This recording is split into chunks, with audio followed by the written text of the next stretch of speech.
2005년 9월 30일 텍사스 판파에 살던 로빈의 가족. 엄마 미셸 콘레드, 새아빠 브라이언 콘레드, 오빠 잭 돈, 막내 로빈 돈이 살고 있었습니다. 이날도 참 행복한 아침이었습니다. 화기애애하게 아침을 보내며 아빠가 해주는 로빈이 가장 좋아하는 팬케이크를 먹으며 엄마가 지금 임신 5개월이라는 소식을 전해 듣습니다. 정말 최고로 행복한 시간이었습니다. 하루 일과를 마친 가족들은 밤이 되어 잠자리에 듭니다. 그렇게 얼마간의 시간이 흘렀을까? 잠든 로빈의 꿈에서 총소리가 들렸습니다. 불편한 감정으로 잠에서 어설피 깼는데 여전히 총소리가 들리고 성광이 보였습니다. 그리고 엄마의 비명소리가 계속해서 들려왔습니다. 로빈은 침대에서 서둘러 일어나 열린 문 뒤에 숨었고 누군가의 발자국 소리가 들려옵니다.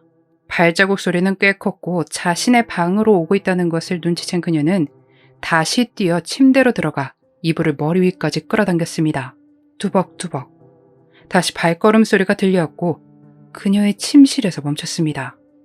괴한은 침대를 향해 총을 2번 쏘았고 곧 뒤돌아 방을 나갔죠.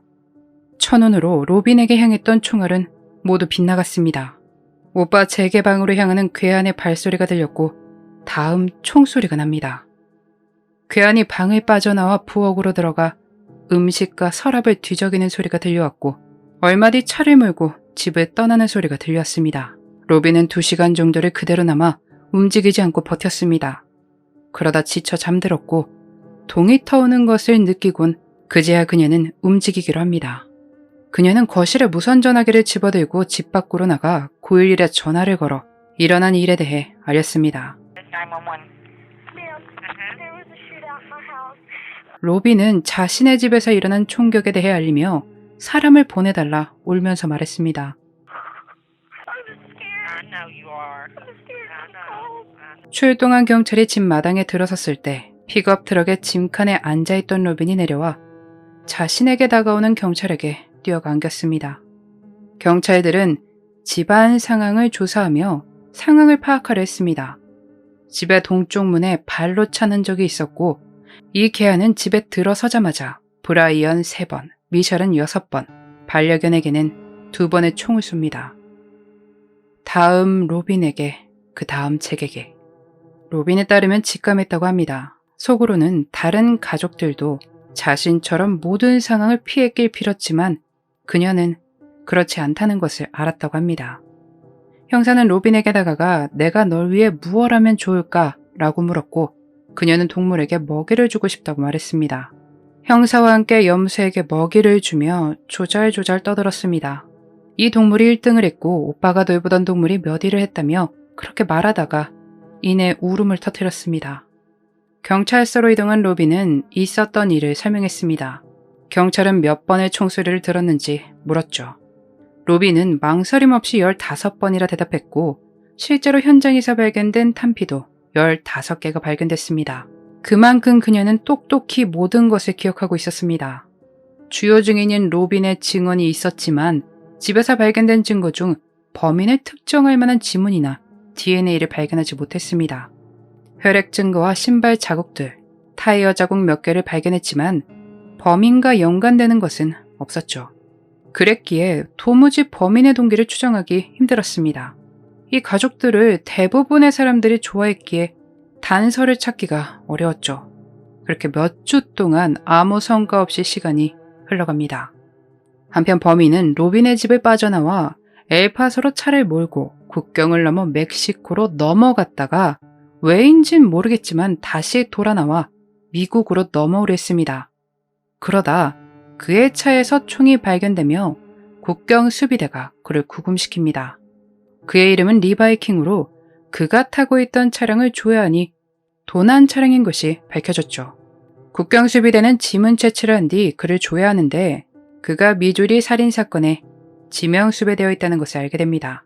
로빈 가족의 사건이 일어나기 하루 전날인 2005년 9월 29일 미주리주 파인빌에서 시아버지 올리 맥쿨과 그의 며느리 던 맥쿨이 총격을 받고 사망한 사건이 있었습니다.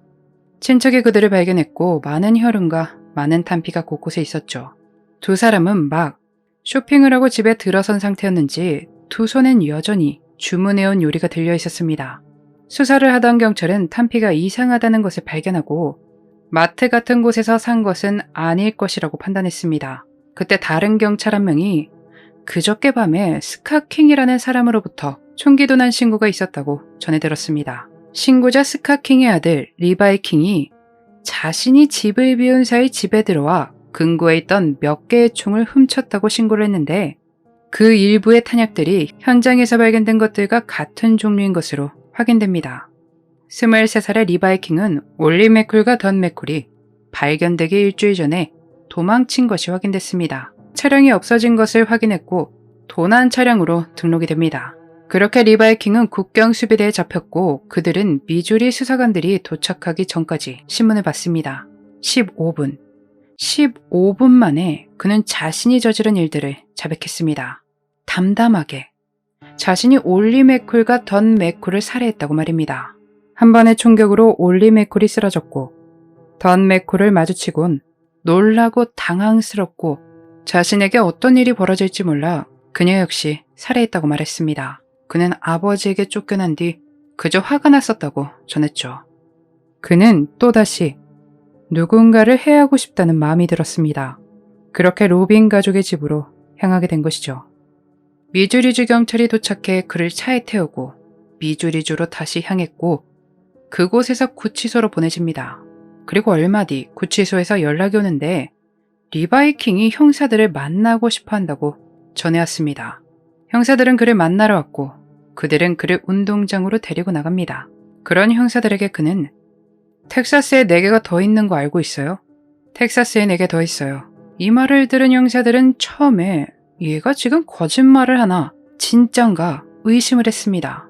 왜냐면 누구도 그에게 무언가 물어보지 않았는데 갑자기 범행 사실을 알린다는 게 이상했기 때문입니다. 리바이 킹은 범행을 저지른 집 주변에 큰 십자가가 있다고 알렸고 그 말에 따라 형사는 그 큰 십자가 주변에 있는 집 중에 살인사건이 있던 집이 있는지 조사했고 로빈 가족의 사건을 확인하게 됩니다. 형사들은 텍사스 경찰에 알렸고 그들은 그제서야 로빈 가족의 범인을 알게 됩니다. 그는 미주리주에서 유죄 판결을 받고 가석방 가능성 없는 2번의 종신형에 동의를 하며 사형을 피하게 됐지만 아직 텍사스에서 재판이 남았습니다. 4년 뒤 텍사스에서 재판을 받기 위해 넘어갑니다. 리바이 킹의 변호인은 그는 어린 시절부터 가난했고 제대로 된 환경에서 자라지 못했으며 불쌍하고 안타까운 사람으로 묘사했습니다. 나쁜 환경에서 자란 사람이라 짚어 말했죠. 리바이 킹의 어린 시절 환경이 끔찍하긴 했습니다. 더럽고 작은 집에 7명의 자녀를 아버지가 키웠습니다. 그의 집에는 영화에서나 볼 칼들과 총들이 도처에 널려 있었고 나쁜 약에 굴러다녔죠. 아버지는 리바이 킹에게도 자신이 하는 모든 나쁜 것들을 하도록 했습니다. 하지만 중요한 것은 이 모든 상황을 그 혼자만이 겪은 것이 아니란 겁니다. 다른 형제들도 똑같이 겪었지만 그와 같은 범행을 저지르진 않았습니다. 그가 안타까운 환경에서 어린 시절을 보냈다고 하더라도 용납할 수 없는 일을 저질렀죠. 로빈은 그를 마주보며 당시 상황에 대해 또다시 증언을 해야 했습니다. 그리고 그녀는 그를 용서한다고 말했죠. 검사는 사형을 요구했고 너무나 끔찍한 범죄였기에 사형이 내려질 것이라 믿었지만 배심원 12명 중 한 명이 그에게 가석방 없는 종신형을 주기를 희망했습니다. 그는 그렇게 사형을 비껴갔고 종신형을 선고받아 그의 마지막 순간까지 숨을 쉬며 살아갈 수 있게 됐습니다. 로빈은 자신이 그때 왜 용서를 하기로 했는지 잘 모르겠다고 했습니다. 아마도 당신이 그런 짓을 저질렀지만 난 이겨내고 살아갈 것이다 라는 것을 보여주고 싶어 했던 것인지도 모른다고 말했습니다. 그녀는 사건이 일어났던 날 긴팔, 긴 옷을 입고 양말을 신고 있었는데 지금은 잠들 때 긴팔, 긴 옷, 양말을 신지 않으며 방 문은 닫고 잔다고 합니다. 시간이 흘렀지만 그녀는 여전히 그날의 두려움을 안고 있습니다.